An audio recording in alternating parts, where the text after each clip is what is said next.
இப்போ இன்று வந்திருக்க ஆய்வு பணிக்கு வந்திருக்க இடம் குண்டடம் அருகே உள்ள ஊர். இந்த ஊர் என்ன? தேவராஜப்பட்டினம். திருப்பதி. இந்த 2 போர் ஓடிட்டுருக்கு. இந்த 2 போரும் ட்ராட் போர்டு ஜியாலஜிஸ்ட், எனக்கு ரொம்ப சீனியரு. அவங்க பேர் என்ன பேர்? வேணுகோபால். மிஸ்டர் வேணுகோபாலுங்கிறவங்க பார்த்து கொடுத்த போர் 1992 பார்த்த போர். அப்போ ஸ்டில் இன்னும் ரன்னிங், ஒரு நாள் கூட குறையாமல் அப்படியே ஓடிக்கிட்டு இருக்குது. 1992 சயின்டிஃபிக் முறையில் பார்த்து போட்ட போர். இந்த 2 போர் ஓடிக்கிட்டு இருக்கு. அவங்க ஃபர்ஸ்ட் போர் இந்த ஏரியாவுக்கு போர்னு கொண்டது போட்டது ஃபர்ஸ்ட். சயின்டிஃபிக் மெத்தடை யூஸ் பண்ணது ஃபர்ஸ்ட். பாருங்க, விஞ்ஞானங்கிறது என்றைக்குமே வெற்றி தான் கொடுக்கும். ஏன்னா ஏற்றுக்கணும். ஆமாம். அப்புறம் சாதக பாதகங்கிறது வந்து இந்த போர் வந்து 250 அடி ஆரம்பத்தில் 1992 போட்டது. இப்போ படிப்படியாக அதை குறைஞ்சதுனால அதே போல் ஆழப்படுத்தி இப்போ 800 அடியில் ஓடிட்டு இருக்கு. ஸோ 1992ன்னா 8 ஏறக்குறைய 34 வருஷமாக still running. Sir Venugopal letter கொடுத்த ரிப்போர்ட்டு கம்பி அடித்து வயரை இழுத்து பார்த்துருப்பீங்க. ஆமாம் ஆமாம். அப்போ ஃபுல்லாக அதான மெத்தடு. எனக்கு ரொம்ப சீனியர் அவர். இந்த பக்கம் இருக்கலாமா, இந்த பக்கம் இருக்கலாமா, கிராமமே என்னோடது. நீங்க இப்படி கிலோமீட்டர் கணக்கில் இழுத்தாலும் நம்ம தான் இருக்குது, யாரும் ஒன்றும் அப்ஜெக்ஷன் பண்ண மாட்டாங்க. ஆமாம் அப்படின்ட்டு. சரி சரி சரி. இப்போ நம்ம மற்ற இன்னும் வேறு பார்க்காத கவர் பண்ணாத இடத்த, வேணுகோபால் சார் பார்க்காத இடத்த நம்ம பார்க்க போகிறோம். சரி, ஓகே. சரி, உங்களை சந்திச்சதில் ரொம்ப மகிழ்ச்சி. அப்போவுமே விஞ்ஞானத்தை பாளையங்கோட்டை எனக்கு ரொம்ப பரிச்சயம். சரி சார், எந்த டிபார்ட்மெண்ட்டு? நான் வந்து own business. Okay, very good. ஆமாங்க, வெர்சடைல் ஆக்டிவிட்டீஸ் நிறையா. Paper, textile, theatre. இடமே இவ்வளோ இடம் வச்சுருந்துருக்கீங்கள. Transport 300 acre. 300 ஏக்கர் இப்போ கொஞ்சமாக குறைஞ்சி 26 ஏக்கரில் 26 ஏக்கரில் வந்து எனக்கு விவசாயம் சுருங்கிட்டு போகுது. என்னுடைய பிரியத்துக்காக இது இருக்கு. இல்லாட்டி இந்த இது கரையாம்பட்டு எத்தனை நிறைய இருக்கா? Very good. சரி, பாப்போம். உன்னோட கொஞ்சம் ட்ரை பெல்ட்டு தான். ஆனால் இங்கே வந்து என்ன பொறுத்தளவுக்கு இன்னைக்கு நான் போர் போட வேண்டியதில்லை. சரி சரி. ஸ்டாண்ட் பைக்காக நான். ஆமாம், அந்த வருஷம் மழை அளவு குறையில்லை, ரொம்ப ஜீரோ. சரி, ஓகே, ஜீரோங்க. இங்கே டாக்டர் நந்திவர்மன் அவங்க ஃபேமிலிக்காக உள்ள தோட்டம் 3-4 தோட்டமும் என்னவோ பார்த்து கொடுத்தேன். நல்லா தண்ணி அங்கே அவங்களுக்கு. சரி சரி.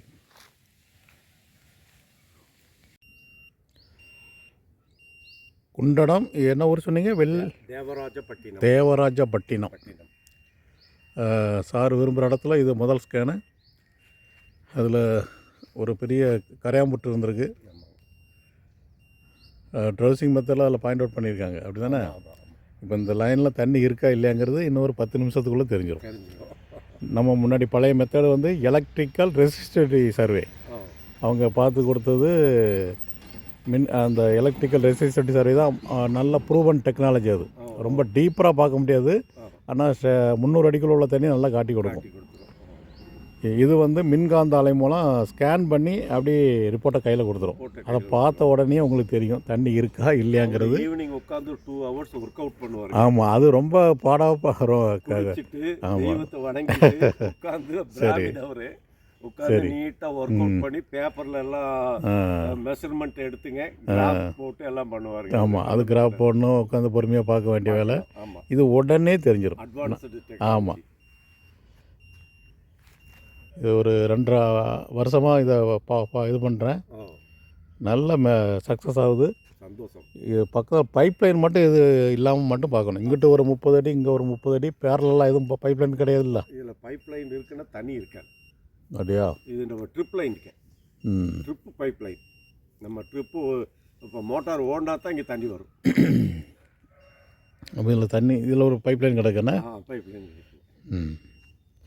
அது ஒன்று தான் பெரிய எனக்கு இடைஞ்சல். இப்போ வெர்ஜின் லேண்டுன்னு வைங்களேன், அது என்னமோ சொல்லுவாங்களே, வெட்டக்காடா என்ன பொட்டக்காடான்னு சொல்லுவாங்களே, அது அப்படி 100க்கு 100ன்னே சொல்லலாம். டெப்த்தும் இந்த நீர் அளவும் தான் முன்ன பண்ண லைட்டாக இருக்குமே ஒழிய தண்ணி இருக்குன்னு ரிப்போர்ட் வந்தால் கண்டிப்பாக தண்ணி இருக்கும். இங்கே மட்டும்தான் இந்த செயற்கையான பூமிக்குள்ள உள்ள வாட்டர் பாடி அது பைப் லைன் ஒரு ஏதாவது போர் போட்டு மூடி இருப்பீங்க, ஆமாம். கீழே ஏதாவது கல்வெட்டாங்குழி இருந்து மூடி இருப்பீங்க, ஆமாம். அது மட்டும்தான் நம்மளை மிஸ்லீட் பண்ணுது. மற்றபடி இது கரெக்டாக ஆமாம் அக்யூரேசி நல்லா இருக்குது. எவ்வளோ இடத்துக்கு தண்ணி உருவாக்கி கொடுத்துருக்கு. அது நம்ம இந்த குண்டாடம் ஏரியா, திருப்பூர், உடுமலைப்பேட்டை. என்னுடைய பாயிண்ட் சக்ஸஸ் ஆச்சுன்னா உங்களுக்கு ஒரு 500 கஸ்டமர் சக்ஸஸ் ஆயே தீரும். ஏன்னா என் வார்த்தை அந்த அளவுக்கு நான் அந்த அளவுக்கு சொன்னால் கேட்பாங்க. இப்போ நேற்று நாங்கள் வந்தது எதனால் 1.5 ஆண்டுகளுக்கு முன்னாடி அவருக்கும் உடுமலைப்பேட்டை தான். நைக்கிள் பெட்டிக்காரருங்களா? ஆமாம், உடுமலைப்பேட்டை தான். பெரிய கம்பெனி ஏதோ நான் பிஸ்னஸ் பண்ணுறாங்க. அவர் அங்கே 50 ஏக்கருக்கு மேலே லேண்டு. நாங்கள் வந்து 1 டே ஃபுல்லாக அவருக்கு தான் சர்வே பண்ணேன். 7 பாயிண்ட் ரெக்கமெண்ட் பண்ணியிருந்தேன். 5 பாயிண்ட் போட்டார். 5 பாயிண்ட்டும் சூப்பர் தண்ணி. இன்னும் 2 பாயிண்ட் பெண்டிங்கில் வச்சுருக்காரு. இபிக்காக வெயிட்டிங், அதுக்கு வேறு போடணுன்னு இருக்கார். அவர் தோட்டம் தென்னந்தோப்பு, இந்த மாதிரி தென்னந்தோப்பில் இப்போது நீங்கள் உங்களை மாதிரியே தான் மழை இல்லைன்னா முன்னாடியே பார்த்து வைப்பேன்னு சொல்லி கூப்பிட்டார். அவர் மூலமாக வேறு இன்னும் 3 பேர் அவங்களுக்கு பார்த்துட்டு இவருக்கும் பார்த்தேன். ஆனால் இவருக்கு மட்டும் கொஞ்சம் திருப்தி இல்லாமல் இருக்குது. சரியாக பாயிண்ட் கிடைக்கல. சரி பார்ப்போம், இன்னொரு நாள் பார்ப்போன்ட்டுருக்காரு. மீதி அவர் ரெக்கமெண்ட் பண்ண மீதி 3 பேருக்கும் ஓரளவுக்கு சுமாரான பாயிண்ட் பிடிச்சி கொடுத்தாச்சு. ஸோ 1.5 வருஷத்துக்கு முன்னாடி இப்போ அவருக்கு சக்ஸஸ் பண்ண போய் தான் திரும்ப என்ன ரெஃபர் பண்ணி வர சொல்லியிருக்காரு. சார் வெற்றி வேணும் சார். நமக்கு தோற்றுக்கிட்டே இருக்க முடியாது வாழ்க்கையில். வெற்றி தான் நம்மளை முன்னெடுத்து செல்லும், அடுத்தவங்களுக்கு மகிழ்ச்சி கொடுக்கும், நமக்கும் மகிழ்ச்சி கொடுக்கும். நான் ஆண்டவனை வேணும் போதே எனக்கு தண்ணி கொடுத்தால் என் தேவை போக மிச்சத்தை அடுத்தவங்களுக்கு கொடுப்பேன். எனக்கு இல்லைன்னா எனக்கே இல்லைன்னா ஆமாம், நம்ம பசி தீர்ந்தா தானே அடுத்தவங்க பசியை போக்க முடியும். ஆனால் நான் யார் கேட்டாலும் கொடுப்பேங்க. லாரியில் வந்து கேட்டாலும் எடுத்துகிட்டு போ. இந்த இப்போ வருவாங்க 10 பேர் மாடை பிடிச்சிட்டு வருவாங்க, 10 பேர் துணி துவைக்கிறேன்னு வருவாங்க. பயன்படுத்து, நாளை காலை யார் போட்டு தெரியாது. அது சரி, எல்லாருக்கும் நம்ம சர்ப்ளஸாக இருக்கும்போது நம்ம எல்லாருக்கும் கொடுக்க தானே தோணும். ஒருத்தரே நல்லா இருந்து ஒருத்தரே சாப்பிட்டா என்ன இருக்குங்க, பலன் இருக்கு. இதில் முதல் ஸ்கேன் முடிஞ்சது. 1000 அடிக்குள்ளே 2 பிரேக்கு காணப்படுது. 350-400 அடிக்குள்ள ஒரு பிரேக்கு, 600 அடிக்குள்ள ஒரு பிரேக்கு. ஆனால் இன்றைய நிலைமையில் ஏறக்குறைய அது எம்டியாக இருக்குது. அதனால் பாயிண்ட் ஒன்றும் அடையாளம் வைக்கலை. இதில் ஒரு 1.5 இன்ச் தண்ணி விழுந்துட்டுருக்கு அந்த போர். இதில் இது மொத்தம் ஆழம் 600 அடி போட்டிருப்பீங்களா? 600 அடிங்க. ஆமாம், டஸ்ட்டை பார்த்தோன்னே தெரியுது. இது புகையாக போயிருக்கு. வேறு சார் அங்கே ஒரு 4.5 4 இன்ச் போருங்க அந்த காலத்தில் போட்டது. பட் அதில் தண்ணி இருக்குங்கிறாங்க எல்லாரும் பார்க்குறவங்க. அதில் கிடைக்குங்கிறாங்க. நான் பட் அதை ட்ரை பண்ணல. எங்கெங்கே சந்தேகம் இருக்கா சொல்லுங்கள், நம்ம உறுதி பண்ணிடலாம். போர் போட்டால் தண்ணி வரணும், அவ்வளோதான்.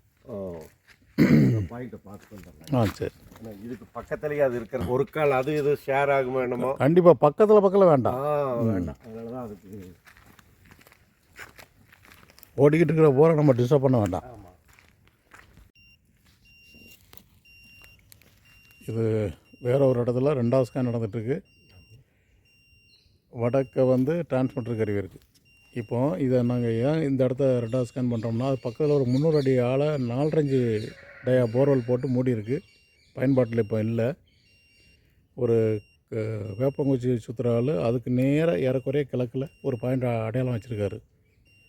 600 அடிக்கு மேலே போர்வெல் போட முடியாதுங்கிற அளவுக்கு தண்ணி வரும்னு அவர் நம்பிக்கை தெரிவிச்சிருக்காரு.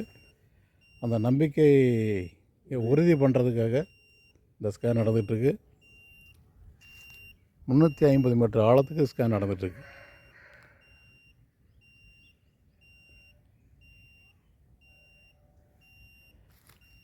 எந்த கம்பு சுற்றுறவங்க அடையாளமாவது மேட்ச் ஆகுமா அப்படின்னு நானும் ஆசையோடு எதிர்பார்க்கேன். ஏன்னா அவங்க ஏதாவது மனக்கணக்கில் ஏதாவது கொடுப்பாங்க. ஸோ இந்த 2வது ஸ்கேன் முடிஞ்சுது.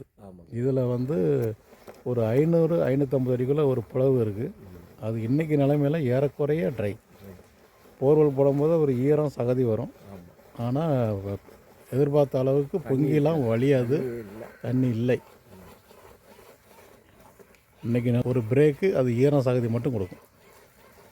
2வது ஸ்கேன் பார்த்த பக்கத்துலேயே அந்த ஒரு போரு, அதுவும் ஈரம் சகதி வந்து லேசாக தான் கொஞ்சமாக தான் இப்போ ஓடிக்கிட்டு இருக்கு.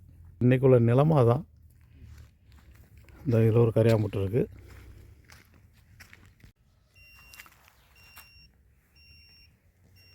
இடத்தினுடைய கிழக்கு வடகிழக்கு திசைக்கு வந்தாச்சு. ஆமாம். இந்த ஏரியாவில் போர்வெல் எதுவுமே இது வரைக்கும் போடலை. இல்லை அந்த பக்கம் இருக்கானா தென்கிழக்கு மலையில் இருக்கோ அந்த அந்த இடத்துல ஓடிக்கிட்டு இருக்கா? ஓடிக்கிட்டு இருக்கேன். நல்லாவே இருக்கு. நல்லா இருக்கு. அதான் அது அந்த அவங்க எங்கேயோ போட்டிருக்காங்க. ஓகே. இல்லை நம்ம இடத்துக்குள்ளேயே வேறு இடத்துல வேறு அடுத்தவங்க இடத்துல போட்டு நல்லா நம்ம கொடுத்ததா. ஆமாம், அந்த சரம் மேற்க நோக்கி போயிடும். ஆமாங்க. நம்ம இடம் கிழக்கு மேற்கு ஏறக்குறைய 1 கிலோமீட்டர் லென்த்து. 1 கிலோமீட்டர்லேருந்துங்க. இதே இது வடக்கத்துக்கு அதே மாதிரி இருந்துச்சுன்னு வைங்க பிடிச்சிடலாம். பிடிச்சிரும். இது ஆல்மோஸ்ட் சேம் டைப் ஆஃப் ராக்காக இருக்கும். ஈஸ்ட் வெஸ்ட்டுங்கிறது ஏறக்குறைய ஒரே மாதிரி பாறை அமைப்பு. இதில் யாரும் அடையாளம் வைக்கலை. கம்பு சுற்றுறவங்க யாரும் இந்த வடகிழக்கு மூலைக்கு வரல. இது நாங்களாம் இந்த வடகிழக்கு மூலைக்கு இப்போ வந்து ஸ்கேன் பண்ணுறோம். எனக்கான பவர் வந்து நம்ம கார் நிற்கிது இல்லைங்க. ஆமாம், அங்கே இருக்குது. அங்கே ஐயப்பா, இந்த போர் போட்டால் அங்கேருந்து எப்படி இருக்குது பார்ப்போம். தண்ணி கிடச்சா அதையும் சாதிக்கலாம். 3ஆவது ஸ்கேன்லேயும் 2 பிரேக் வருது. பட்டு அந்த புகை அடங்கும், அவ்வளோதான். அந்த மாதிரி அமைப்பு தான் இருக்குது இதுலேயும். பாயிண்ட் அடையாளம் வைக்கல. 4ஆவது ஸ்கேனு இடத்தினுடைய தென்கிழக்கு மூலையிலிருந்து வடக்கு நோக்கி 350 மீட்டர் ஆழத்துக்கு ஸ்கேன் நடந்துகிட்ருக்கு. மட்டம் கிடைக்கி, பட்டு நிறைய தண்ணி உள்ள இருப்பு இன்றைய நிலையில் இல்லை. ஒரு மட்டம் அல்லது 2 மட்டம் கண்டிப்பாக இருக்குது இந்த ஏரியாவில். இடத்தினுடைய ட்ராபேக் என்னென்னா ஈஸ்ட் வெஸ்ட்டு லென்த்தாக கிடக்கு. ஏறக்குறைய ஒரே மாதிரியான பாறை அமைப்பு. இந்த ஏரியாவில் வடக்கு தெற்கு இடம் லென்த்தியாக இருந்தால் கண்டிப்பாக பாயிண்ட் அமையும். அது மாதிரி வெங்கச்செங்கல்னு சொல்லக்கூடிய பாறை அமைப்பு இங்கே இல்லை. இது வந்து நாங்கள் கண்ட்ரி ராக்குன்னு சொல்லுவோம். ஒரே மாதிரியான பாறை அமைப்பு. கிரானைட்டிக் நைஸுங்கிற ராக்கு. இதில் வந்து ஆழத்தில் வெடிப்பு பிளவுலாம் இருக்குது. ஆனால் போதிய அளவு மழை இன்மை, அளவுக்கு அதிகமான பயன்பாடு காரணமாக ஏறக்குறைய ட்ரையாக இருக்குது.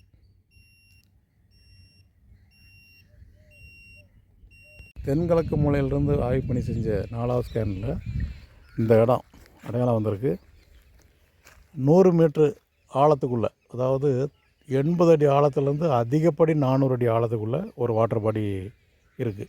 4 ஸ்கேன் பார்த்ததில் இதுதான் பெஸ்ட்டு ஸ்கேன். ஆனால் இது கொஞ்சம் டீப்பராக கிடச்சிருந்தா ரொம்ப நல்லா இருந்திருக்கும். 600 அடி. ஆமாம், 400 to 600 இருக்குங்களா? வரேங்க, இப்போ ரிப்போர்ட்டை காட்டுறேன். இது இடத்தினுடைய மத்திய பகுதிக்கு வந்தாச்சு. அதில் ஒரு போர் ஓடிக்கிட்டு இருக்கு. போர்வெல் போடும் போதே தண்ணி வரலை. ஆனால் இப்போ ஒரு சில மணி நேரம் இன்டர்வெல்லில் அந்த போர் ஓடிக்கிட்டுருக்கு. 1000 அடி. அதை ஃபர்தராக டீப்பன் பண்ணலாமா வேண்டாமாங்கிறது இன்னும் கொஞ்சம் நேரத்தில் தெரியும்.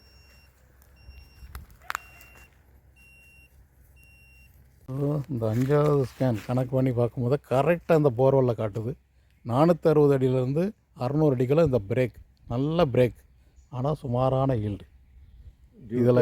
ஆமாம், இப்போ ஃபெயிலியர். ஆமாம், இப்போ இன்றைக்கி உள்ள என்ன கண்டிஷனோ அதை அப்படியே கரெக்டாக துல்லியமாக 100க்கு 100 கரெக்டாக காட்டியிருக்கு. இது வந்து ஸ்கேனில் கையில் பார்த்தது. ஸோ இந்த போரை வந்து ஆல்ரெடி 900 அடியாக சார் இருக்குது. 1000 அடி 1100 அடி இருக்குது. ஃபர்தராக இதை ஆழப்படுத்த வேண்டாம். ஏன்னா இது 600 அடிக்குள்ள ஒரே பாறை தான். இதில் தண்ணி வரக்கூடிய அம்சம் வந்து 460 அடியிலேருந்து 600 அடிக்குள்ளே. மழை வேஞ்சிட்டா டப்புன்னு இந்த ரிசல்ட்டு 100க்கு 100 கரெக்டாக வந்திருக்கு. கேபிள் மட்டும் பாவிக்காடு வந்து இவனை தூர்ப்பு கடை தீனி கொனிபா இப்படி அவங்களுக்கு போகுது, இந்த மூலையில் இப்படி போகுதுன்னு சொல்லியிருக்குவேன். இது இந்த இடத்துல 6ஆவது ஸ்கேன். நம்ம வந்து சிஸ்டமேட்டிக்காக வரிசையாக எதுவும் பார்க்கல. அங்கங்கே ரேண்டமாக செக் பண்ணதில் பெஸ்ட்டு ஸ்கேனுங்கிறது இதுக்கு முன்னாடி பார்த்த 5ஆவது ஸ்கேன் தான். அது ஆல்ரெடி அந்த போரை ஆழப்படுத்தலாம் தான் பார்த்தது. அந்த போர் ஓடிக்கிட்டுருக்கு. 460 அடியிலேருந்து 600 அடிக்குள்ளே அது வாட்டர் ஒரு நல்ல கேப்பு கிடக்கு. மழை அளவு மட்டும் நல்லா இருந்தால் அது அருமையாக ஓடும். இப்போ எத்தனை ஹெச்பி சார் ஓடிக்கிட்டுருக்கு? 6 ஹெச்பி மோட்டர் அதில் ஓடிட்டுருக்கு. கரெக்டாக ரிப்போர்ட் அதை வருது. இப்போ வடமேற்கு மூலை கவர் பண்ணாத ஏரியா, இது வரைக்கும் இங்கே போரும் கிடையாது.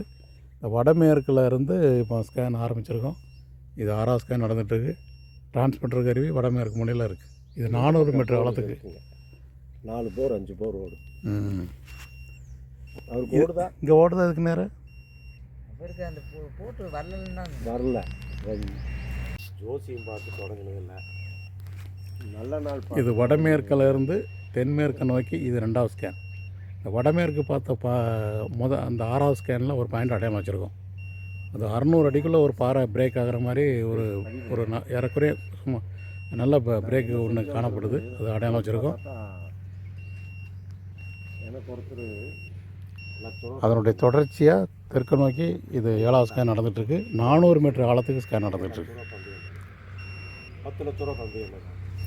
நீ ஓந்தது லட்சம் தானே, நான் பந்தயம் வேண்டாங்கிற, நீ பந்தயம் இந்த இடத்துல ஒரு 6-7 வருஷம் முன்னாடி போர் போடும்போது போட்டு எடுத்து நட்டுக்கிற காய்ங்க வெறும் 25 அடி ஆழத்தில் நிறைய தண்ணி வந்துச்சான்.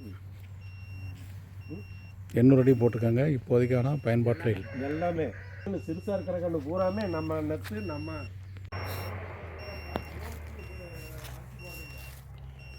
இது தென்மேற்கு நோக்கி இது 8வது ஸ்கேன். இது 7வது ஸ்கேனில் நம்ம அடையாளம் வைக்கல. 6வது ஸ்கேனில் ஒரு இடம் அடையாளம் வச்சுருக்கோம். அது 600 அடிக்குள்ளே ஒரு பிரேக் இருக்குது, அது அடையாளம் வச்சுருக்கோம். 7வது ஸ்கேனில் ஏறக்குறைய 800 அடிக்கு கீழே ஒரு பிரேக் வருது. ரொம்ப சுமாரான பிரேக் இதில். அங்கே இதுக்கு முன்னாடி பார்த்த 7வது ஸ்கேனில் இது இனிமேல் தான் வரும் ரிப்போர்ட்டு. உங்களை காமிச்சோம்ல அந்த ரிப்போர்ட்டு. ஆமாம். 800 அடிக்கு கீழே புகை மட்டும் அடங்கும். குச்சி அடிச்சிருக்கும்ல அதுக்கு முன்னாடி இப்போ பார்த்தது புகை மட்டும் அடங்க முடியும். ஆமாம். அங்கே நான் ஒரு பாயிண்ட்டு குச்சி அடிச்சு வச்சு அது 6வது ஸ்கேனுக்குள்ள. இப்போ இந்த போரில் 25 அடியில் தண்ணி வந்ததா சொன்னீங்கல்ல, 800 அடி போட்டிருக்கீங்க. இப்போ ஓடாமல் இருக்குது. அதை ஆழப்படுத்தலாமா வேண்டாமுங்கிறது இன்னும் ஒரு 10 நிமிஷம் தெரிஞ்சிடும். சரி. அதானே 25 அடியில் தண்ணி வந்தது. ஆமாம். சுத்தமாக 25 அடிங்க. ஆமாம், அதெல்லாம் பெரிய ஆச்சரியமாக இருக்குது. 26 கூட இருக்காது. இப்போ போர் போடுற எல்லாத்துக்குமே சந்தேகம் வரும், என்னடா பைப் லைனை கண்டு ஓட்ட போட்டோமான்னு. 25 அடியில் வந்த தண்ணி அது 800 அடி வரைக்கும் போட்டிருக்காங்க. ஆனால் கொஞ்சம் எத்தனை வருஷம் ஓடிச்சு? என்னங்க, எத்தனை வருஷம் ஓடிச்சு? அது தண்ணி அதில் ஓடிட்டு வருது. ஆமாம், மழை பெஞ்சா ஓடுது, நல்லா ஓடுது. ஸோ மேல் ஊற்று 7.5 2 இன்ச்சு டெலிவரி. இப்போ கம்ப்ளீட்டாக ஓடலை, அப்படி தானே? இப்போ அதனுடைய உண்மைத்தன்மை என்னங்கிறது இப்போ தெரிஞ்சிடும். ஆமாம், அதை விட பெட்டரான பாயிண்ட் இருக்கா? ஏன்னா அந்த பாறை எங்கேயாவது சரியிடும்ல, அந்த மேல் ஊற்றுது. இதுக்குள்ளே இப்போ வேறு பாயிண்ட் அமைஞ்சாலும் அமையும் ஆழத்தில். அடுக்கு இருக்கான்னு பார்த்து. ஆமாம், அது கீழே இருக்கான்னு. இது இடத்தினுடைய தென்மேற்கு பகுதியை நோக்கி இது 9வது ஸ்கேன். இங்கேருந்து ஒரு 100-120 அடி தூரத்தில் ஒரு சுமாராக ஒரு போர் ஓடிக்கிட்டு இருக்கு. லேயர் ஜாஸ்தி ஆல்ரெடி మీరు చేసి పెట్టుంటారు. அதில் சுமாராக ஒரு போர் ஓடிட்டு இருக்கு. அதில் வடக்கு ஒரு ட்ரை போர் வடக்கு 800 அடி. இது 1000 அடி ஆழம், 1200 அடி போட்டிருக்கு. 1000 அடியில் மோட்டர் இருக்குது. அதுலேருந்து ஒரு வடக்கு ஒரு 50-60 அடியில் ஒரு ட்ரை போர் 800 அடி ஆழம் கிடக்கு. இப்போ வடகிழக்கு அந்த 2 போருக்கும் வடகிழக்கில் இப்போ இந்த ஸ்கேன் நடந்துகிட்ருக்கு 400 மீட்டர் ஆழத்துக்கு. அந்த 2 போருடைய தன்மை, அந்த ஏதாவது ஒரு பாயிண்ட் அமைய வாய்ப்பு இருக்கா இல்லையாங்கிறது இப்போ தெரிஞ்சிடும். இருக்கிற குழிங்க இது தனியாக ஏற்கனவே பார்த்தா 26 ஏக்கருக்கு வடக்க இது ஒரு 3.25 ஏக்கர் இடம். இங்கே எதுவும் போர்வெல் போடலை. சரி, அதுவும் குறைச்சிருக்குங்க. ஆமாம். இது வடகிழக்கில் இருந்து இது முதல் ஸ்கேனு 400 மீட்டர் ஆழத்தில். ஸ்கேனோட தேவராசப்பட்டினம் ஆய்வு பண்ணி முடிந்தது. இது முதல் ஸ்கேன் ரிப்போர்ட்டு, அடையாளம் வைக்கலை. இது 2வது ஸ்கேன் ரிப்போர்ட்டு, அடையாளம் வைக்கலை. இது 3வது ஸ்கேன் ரிப்போர்ட்டு, இதில் அடையாளம் இல்லை. இது 4வது ஸ்கேன் ரிப்போர்ட்டு, ஒரு அடையாளம் இருக்குது. 100 மீட்டர் ஆழத்துக்குள்ளே பாயிண்ட் இருக்குது. 4வது ஸ்கேன் ரிப்போர்ட்டு. இது 5வது ஸ்கேன் ரிப்போர்ட்டு, அடையாளம் இருக்குது. 6வது ஸ்கேன் ரிப்போர்ட்டு, இதுதான் போர்வெல் போட பரிந்துரை. 7வது ஸ்கேன் ரிப்போர்ட்டு, அடையாளம் இல்லை. 8வது ஸ்கேன் ரிப்போர்ட்டு ரொம்ப சுமார் தான், அடையாளம் இல்லை. இது 9வது ஸ்கேன் ரிப்போர்ட்டு, இதில் அடையாளம் இருக்குது. மேலேங்கலையுமா இதில் போர்வெல் போட பரிந்துரை. இது 10வது ஸ்கேன் ரிப்போர்ட்டு, அடையாளம் இல்லை. இந்த தேவராசப்பட்டினம் பகுதியில் மொத்தத்தில் 2 பாயிண்ட்டு பரிந்துரை செய்யப்பட்டிருக்கு. மழை அளவு மட்டும் நன்கு இருந்தால் இந்த ஏரியாவில் நிலத்தடி நீர் பிரச்சனை வராது.